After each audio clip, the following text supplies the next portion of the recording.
Hello everyone, welcome back to my channel doctors couple family vlog. आज है 12 जुलाई और आज मैं फिर से आप सबके बीच में आई हूँ एक बहुत ही यूज़फुल और इन्फॉर्मेटिव वीडियो के साथ। आई होप कि आपको ये इन्फॉर्मेशन अच्छी लगेगी। अगर अच्छी लगे तो कृपया लाइक, शेयर एंड सब्सक्राइब कीजिए। चलिए आज के टॉपिक के बारे में बात को शुरू करते हैं। सो आज का टॉपिक है बेड वेटिंग। बेड वेटिंग यानी कि नॉक्टर्नल एन्यूरिसिस, यानी कि छोटे बच्चे जो रात को अपना बेड को गीला कर देते हैं। इस प्रॉब्लम के बारे में आज हम डिस्कशन करेंगे। सबसे पहली बात, आज हम पहले एक बेसिक प्रोसेस को समझने की कोशिश करते हैं कि ये पूरा फिनोमिना होता क्यों है। बेड वेटिंग एक ऐसी प्रॉब्लम है जो बहुत कॉमनली हमारे बच्चों में पाई जाती है और जिसकी वजह से हम बीइंग मदर्स या बीइंग पेरेंट्स थोड़े पैनिक हो जाते हैं। हमें लगता है हमारा बच्चा कुछ दूसरे बच्चों से डिफरेंट है और ये एक तरह का शाइनेस भी क्रिएट करता है, हमारे अंदर थोड़ा इन्फ्योरिटी भी क्रिएट करता है, जिसकी वजह से बच्चों के अंदर आगे जाके या उस वजह से थोड़ा इन्फ्योरिटी कॉम्प्लेक्स या लैक ऑफ कॉन्फिडेंस भी डेवलप हो जाता है। तो सबसे पहले मैं आपको बताती हूँ कि ये बेड वेटिंग का इशू डेवलप कैसे होता है। देखिए, हमारी बॉडी के अंदर हम सबको पता है एक यूरिनरी ब्लैडर होता है जिसको कहते हैं यूरिन को होल्ड करने की थैली। जब भी वो यूरिन को होल्ड करने की थैली यानी कि यूरिनरी ब्लैडर फुल हो जाता है तो हमारे ब्रेन के पास थ्रू नर्वस सिस्टम एक स्टिमुलस जाता है जो हमारे ब्रेन को बोलता है कि अवेक। दैट मीन्स वो उसको अराउज करता है, उसे जगाता है कि जाइए, आपका यूरिनरी ब्लैडर फुल हो चुका है, आप जाके यूरिन पास करके आइए बाथरूम के अंदर। लेकिन कुछ सिचुएशंस के अंदर जबकि ये जो नॉर्मल फिनोमिना होता है ये डिलेड हो जाता है या एब्सेंट हो जाता है, जिसकी वजह से यूरिन ब्लैडर भर तो रहा है लेकिन जो सिग्नल ब्रेन को जाना चाहिए, जिसकी वजह से हमारी बॉडी का रिफ्लेक्स डेवलप होता है of getting up and going to the bathroom and using it, वो मिस हो जाता है।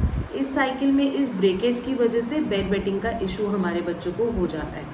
तो सबसे इम्पॉर्टेंट कारण जो इनमें गिना गया है उनमें से एक कारण तो ये होता है कि सबसे पहली बात है कि हो सकता है हमारे बच्चों की नींद डिस्टर्ब हो। They are watching bad things या they are watching inappropriate stuff before sleeping और उसकी वजह से उनको हो सकता है कि उनकी नींद अच्छे से ना आ रही हो, जिसकी वजह से वो सोच रहे हो कि वो ड्रीम में they have pass the urine but actually they have not pass the urine. So it is one of the most important reason कि डिस्टर्ब स्लीप्स इन बच्चों के अंदर होती है या पाई जाती है। नंबर 2, उनके रिफ्लेक्सेस डिलेड होते हैं। ये ब्रेन और जो यूरिनरी ब्लैडर के बीच का सिग्नल है ये थोड़ा सा डिस्टॉर्टेड या डिलेड हो जाता है। और एक इम्पॉर्टेंट बात, बेड वेटिंग अपने आप में कोई बीमारी नहीं है। Bed wetting is a bracket which can lead to several diseases, मतलब ये एक सिम्टम है, it can not be categorize as a disease. ये एक सिम्टम है किसी और बीमारी का जो कि हमें फिगर आउट करनी है।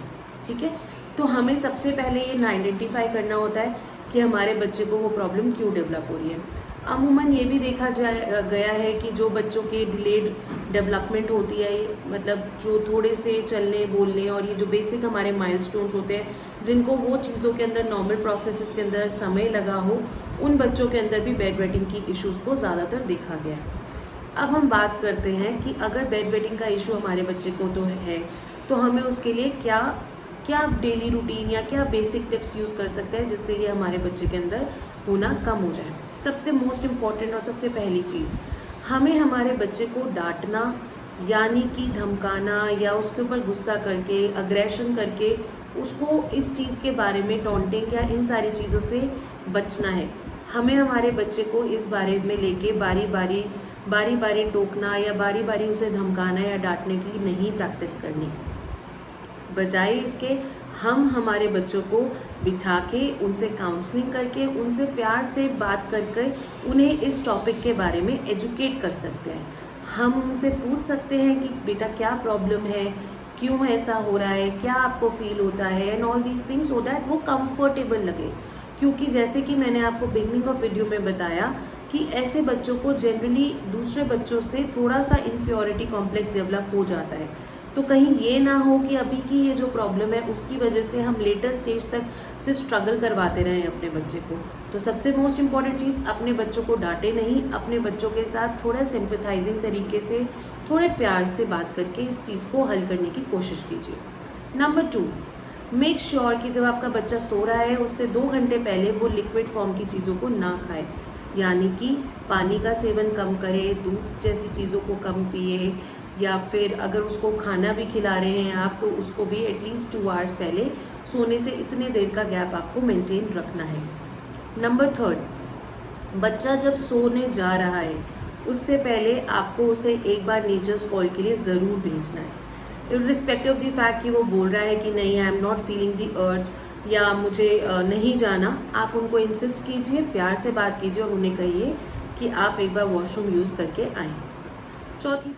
चौथी बात कि हमारे बच्चे जब बेड वेटिंग जैसे इशू से डील कर रहे होते हैं तो हमारे बच्चों का एक पैटर्न बना होता है, जैसे कि सोने के 1-2 घंटे के बाद हो सकता है वो बेड वेट कर रहे हो सकता है वो पूरी रात को प्रॉपर्ली सो जाते हैं, जागने से 1-2 घंटे पहले उनको बाथरूम या बेड वेटिंग का इशू होता है। तो आपको सबसे पहले ये पैटर्न आइडेंटिफाई करना है अपने बच्चों के अंदर। पैटर्न आइडेंटिफाई करने के बाद आपको उस अप्रॉक्सीमेट टाइम पे एक अलार्म सेट करना है। प्रेफरेबली आप अपने, अब तो हमारे सबके पास गैजेट्स अवेलेबल हैं तो we can put an alarm in the phone और mobile phones as well, and आप उस टाइम पे इंश्योर कीजिए कि जब आपका अलार्म बजा है आप उठिए और अपने बच्चे को पहले से ही वॉशरूम के लिए लेके जाइए। इसके अंदर क्या होगा कि बच्चे का अगर एक पैटर्न सेट है कि वो फर्स्ट स्लीप में बेड वेट करता है तो पैटर्न ब्रेक हो जाएगा, और जब ये पैटर्न ब्रेक हो जाएगा तो धीरे धीरे जो हमारे ब्रेन के रिफ्लेक्सेस स्लो डाउन हो चुके हैं या डिलेड हो चुके हैं वो अपने ट्रैक पे वापस आना शुरू हो जाएंगे। तो उससे क्या होगा, हमारे बच्चे की जो बेड वेटिंग का इशू है वो सॉल्व होता चला जाएगा। अलार्म को कोशिश कीजिएगा कि सपोजिटली आपने नोटिस करा है कि सोने के 3 घंटे पहले 3 घंटे बाद उसको बेड वेट करता है वो, तो आप 3 घंटे से 15 मिनट्स पहले या 10 मिनट पहले का अलार्म सेट कीजिए, सो दैट बेड वेट होने से पहले आपको पता चले कि हमें बच्चे को उठा के अब वॉशरूम के लिए लेके जाना है। 5वीं बात, अगर ये सारी प्रॉब्लम से भी ये सारे टिप्स और बेसिक डेली रूटीन को चेंजेस करके भी आपको लगता है कि हमारे बच्चे में इम्प्रूवमेंट नहीं आ रही, then you should go for medications. देखिए, ये एक ऐसी बीमारी नहीं है जिसका कोई इलाज नहीं है। 80% ऑफ पीपल गेट वेल। ऐसा नहीं होता कि वो बच्चों को ये प्रॉब्लम चलती जाए 100% दे गेट ट्रीटेड। और अगर कुछ प्रॉब्लम्स 20% बच्चों के अंदर अगर रह जाती है तो then as I said earlier अपनी वीडियो के अंदर कि फिर इसका मतलब ये है कि उसको कोई हिडन कॉज है। That can be something related to the neurology, that can be something related to the kidney functions, that can be something related to the brain development.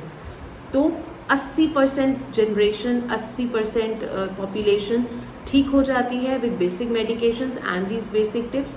Rest 20% means कि उनके पास कोई और प्रॉब्लम है। Bed wetting is just a symptom for them.